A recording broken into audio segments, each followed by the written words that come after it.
በውኑ ይላል ሴትና ወንድ በአንድ ላይ አያድርም ይላል። በውኑ ይላል ገለባና እሳት በአንድ ላይ ቢያድሩ ሳይቃጠል የሚያድር ማን ነው ይላል መጽሐፈ መነኮሳት ማለት ነው። ይሄ አይቻልም። የባህሪያችን ፍትወት በልቶ ጠጥቶ አይቼ ሰምቼ በልቼ ጠጥቼ ከሴት ርቄ ንጽህ ጠብቄ እኖራለሁ ማለት ውሸት ነው ብሎ መጽሐፉ ዘግቶታል። የከተማ መነኩሴና የገዳም መነኩሴ ሲባል እሰማለሁ። እሺ መነኩሴ አዲስ አበባ፣ መነኩሴ ባህር ዳር፣ ጎንደር መኖር ይችላል? እንግዲህ ያ አይችልም። ከዚያ ላይ እንግዲህ ቅድም ብያለሁ ባይታው የሚለው የሃይማኖታው አስቀምጦታል በደንብ። ባይታውም በከተማ እንደሚኖር አኗኗሩ ምንም ረዳት የሌለው መንዱ ምንም የሌለው እንግዲህ በተራ በቤተክርስቲያን ጠግቦ የሚኖር የሚጋደል ብዙ አሉ። በከተማ የሚኖረው የደብረ አለቃ ሊሆን አገልጋዩ ያ አይፈቀድም። ሥርዓተ ምንኩስና አይፈቅድም። ለምን ብትሉኝ ድንግል በከተማ ተቀምጣ ድንግል ነች ትላለች። እሷም ድንግልና ማን ያምናታል? እሷም ድንግልና አይኖራትም ይላል መጽሐፈ መነኮሳቱ። እንግዲህ እኛ የምንናገረው ከልባችን አንቅተን ወይም ራሳችን ፈጥረን አይደለም። መጽሐፉ እንዳስረዳን አበው እንደነገሩን መጠን ነው የምንናገረው ማለት ነው። ስለዚህ መጽሐፉ በተናገረው መልኩ ማለት ነው። ተለይ ስለ ምንኩስና ሕይወት ጠንቅቆ የሚናገረው ወይም እንደ አብነት የሚወሰደው መጽሐፈ መነኮሳቱ ነው። ይህንን የቤተክርስቲያን ሊቃውንትም ያምኑበታል፣ ሆን ብለው ያከብሩታል። ስለዚህ መጽሐፈ መነኮሳት ይላል በከተማ መኖሩ ለምን ነው ብትሉኝ መኖር አይፈቀድም። ይተሪ ገጻ ወይ ትስማ ድምፃ መልኳን አትይ ድምጿን አትስማ ይላል። ያን ስለሚል በውኑ ይላል ሴትና ወንድ በአንድ ላይ አያድርም ይላል። በውኑ ይላል ገለባና እሳት በአንድ ላይ ቢያድሩ ሳይቃጠል የሚያድር ማን ነው ይላል መጽሐፈ መነኮሳት ማለት ነው።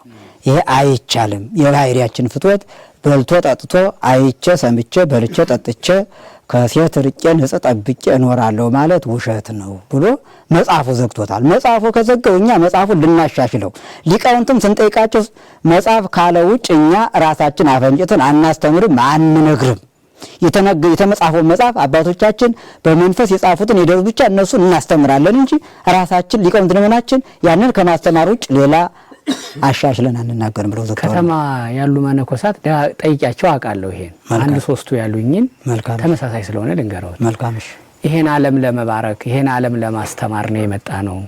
በካህናትና በዲያቆናት ብቻ ይሄሱትም እናም ለዛ ነው ከገዳም ወተን ከሀገርም ወተን በዓለም ተበተነን ያለ ነው ይላሉ። ይስማማሉ? ምናልባት እኔ እንግዲህ ማለት ይቅርታ እኔ ንጹህ ነኝ ያንን ንጹህ አይደለም ብዬ ሰውን አልተችም። እኔም ሰው ነኝ ማለት ማንንም አትንቀፍ ይላል። ሥርዓተ ምንኩስና ጥብቅ ነው። ምናኔ ማለት ዓለምን ንቆ መምጣት ብቻ አይደለም። ድንግልና ማለት ከሴት አለመድረስ ብቻ አይደለም። ይህ ትርጉም የለውም። ድንግልና ማለት ካለው ከገይዱ አንደበትን ሁሉ ድንግልና መሆን ነው። ካሜት ሰውን ከማነቅ ዝቅ አድርጎ ከማየት የሰውን ኃጢአት ከመመርመር ኃጢአተኛ ከማለት በቃ ምንኩስና ማለት በቃ መነኩሴ ኃይል ቃል እንኳን አትናገር ይላል። አንተ እነሱ ይናቁህ አንተ አትናቃቸው ይላል። ለአንተውን ተርታ ነገር ምረጥ ነው። እንዲሁ እንዳብነት ላምጣላችሁ ዝቅ ልበልና ወደ አባቶቻችን ወደ እንጦንስና ጳውሊ ሕይወት ልመለስ። አባ እንጦንስ የምንኩስና ጀማሪ ነው። አባ ጳውሊ የብሕትውና ጀማሪ ነው። ወደ ላይ ወጣ ስንል ብሕትውናን ሄኖክ ጀምሮታል። ከዓለም ሁሉን አይቶ ያው ወደ በጎሮ ገነት ተቀመጠ ይላል። እንግዲህ ያ ቆይቶ ያው ጻፌ ትእዛዝ ለጊዜት ሆኗል። ዝቅ ብሎ ነው ኤልያስ እናያለን። ዝቅ ብሎ ነው ዮሐንስ መጥምቅን እናያለን። 30 ዓመት በገዳማ እንደተቀመጡ መጨረሻ መደምድ በአዲስ ኪዳን የብሕትውና ጀማሪ ጳውሊ ነው። ጳውሊ ከአባቱ ቤት ሲወጣ የለበሳት ቀሚስ ወይም ነጠላ የያዛት ህብስት ትንሽ ነበረች። ያችን ይዞ ተቀበለኛ አምላኬ በፍጹም ልቤ መጥቻለሁ ተቀበለኛ ጳውሊ ሆይ እኔም ተቀብያለሁ ብሎ የአንድ ዋሻ ሂዶ ገባ ይላል። እዚያ ዋሻ ሲኖር ያ የለበሰው ልብስ አለቀ፣ የያዛት ህብስትም አለቀች። ህብስቱን ከቁራ ግማሽ ህብስት ታዘዘለት እግዚአብሔር። ልብስ ባዶ ሲሆን ከዛፍ ቅርፍት አዘጋጅቶ ለበሰ ይላል። ይሄን አድርጎ 40 ዘመን ማንም ሳያዩ በአንዲት ዋሻ በአምሳለ መቃብር ተቀርቅሮ ኖረ ይላል። ነገር ግን አባቶቻችን ሰይጣን ፍትወታጣውን በግልጽ ሲያቸንፉ ሰይጣን በትዕቢት ይመጣባቸዋል፣ በትምክህት ይመጣባቸዋል። አባ እንጦንስም አስኬመ መላእክትን ተቀብሎ በቅድስና በንጽህና በገድል ከተወሰኑ ልጆቹን ይዞ ሲጋደል ትምክህተ መንፈስ ተነሳበት ይላል። ወደ እግዚአብሔር ጠየቀ ይላል። ጌታ ሆይ በዚች ምድር ላይ እንደኔ በቅድስና በንጽህና የተመላ ባለሟል እንደኔ አለህ ሌላ ወይንስ እኔ ብቻ ነው ብሎ ጠየቀው ይላል። አባ እንጦንስ ሆይ ዓለም ቢሰበሰብ የአንዱ እግር ትቢያ የማይሞላ ጳውሊ አለኝ ወዳጅ ባለሟላ። እንግዲህ አንተ የሚበልጥ ማለት አለኝ አለው። ማነው እሱ? አባ ጳውሊ ነው አለው። ልሂድና ላይ ሂድ አለው። ሄደ ማለት ነው። ሄደ። ምልክት አላቸው ቅዱሳን። ጭብጨባ አለ። ያጨበጨበ ወጡ፣ ተገናኙ። ያው የሚረዳዱበት የሚግባቡበት ቋንቋ አላቸው። ሰይጣን እንዳያስታቸው መንፈሳዊ ሰው እንደሆነ ከዚህ እንደመጣ የሚያውቁት አላቸው። ራሱ ሲጨዋወቱ ብዙ ነገር ተጨዋወቱ። አባ እንጦንስ በአባ ጳውሊ ገድል ሕይወት ይደነቃል፣ ይገርመዋል። አባ ጳውሊም በአባ እንጦንስ ምንኩስና የለበሰው ይደነቃል። አዲስ የመጀመሪያ ነው ማለት ነው። ይገረማሉ። ሲጫወቱ ነገረ እግዚአብሔር ሲጫወቱ ከቆዩ በኋላ አባ ጳውሊ ለአባ እንጦንስ አባ ጳውሊ አባ እንጦንስ አለው፣ ይህ የለበስከው ምንድን ነው አለው። ምንኩስና። እሱ መላእክት ምን አገኘኸው? ስራውን ከመላክ ተምሬዋለሁ፣ ምንኩስናውን ከአምላክ አግኝቼዋለሁ ብሎታል። ስጠኝ ብሎታል። ይህማ አይሰጥም፣ ነገር ግን ስራውን ለምጄዋለሁ፣ ሰርቼ አመጣልሃለሁ ይለዋል።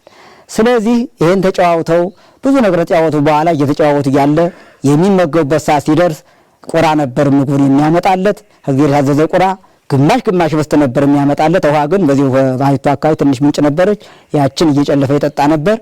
በዛን ሰዓት ግን ወጡ ቁጭ ብሎ እየተጫወቱ እያለ ነገረ እግዚአብሔር ያ ቁራ ሙሉ ህብስት አምጥቶ ቁጭ አደረገላቸው። ካደረገላቸው በኋላ አባ ጳውሊ አለ፣ አባ እንጦንስ ሆይ አለው፣ አቤት በእውኑ አንተ እግዚአብሔር ሰው ነው፣ እግዚአብሔር ነው የላከህ። በእውነት እግዚአብሔር መጥተሃል። ነገር ግን እስከ ዛሬ እኔ 40 ዘመን በዚች ዋሻ ስኖር ምግቤን ከቁራ የታዘዘ ከእግዚአብሔር የታዘዘ ቁራ ግማሽ ህብስት እያመጣ እሱን መገብ ነበር። ዛሬ ግን ሙሉ ህብስት ይዞ መጣ። ግማሹ የኔ ግማሹ ያንተ ብሎ ያንን ባርከው ተካፍለው በሉ ይላል። እዚያ ላይ ከተጫወቱ በኋላ እንግዲህ ሊሄድ አሰናብተኝ ሲለው፣ ነገር ግን አባ እንጦንስ አንድ የጠየቀው ትልቅ አንገብጋቢ ጥያቄ አለው ለአባ ጳውሊ። ምክንያቱም ሁሉ ቅዱሳን ናቸው፣ በቅተዋል፣ ግብር ገብተዋል። ብቃት እንዳልኳቸው 10 ማዕርጋት ተብለዋል። 10 ማዕርጋት የመጨረሻ ናቸው እና በቅተው እነዚህ ሁሉን ረግጠው ነበር። 10 ማዕርጋትን ረግጠዋል። የመጀመሪያ ማዕበነቱ ናቸው። ስለዚህ ረግጠው ነበር። እስቲ ግብር ግባና ይሄ የጀመርኩት የምንኩስና ሕይወት ይቀጥላል ያቆማል፣ እስቲ አይተ ንገረኝ ብሎ አባ እንጦንስ ለአባ ጳውሊ ጠየቀው ይላል። እሺ ብሎ ገባና ጸሎት፣ ያው እንጦንስም ይጸልያል፣ ገባና ጸለየ ይላል።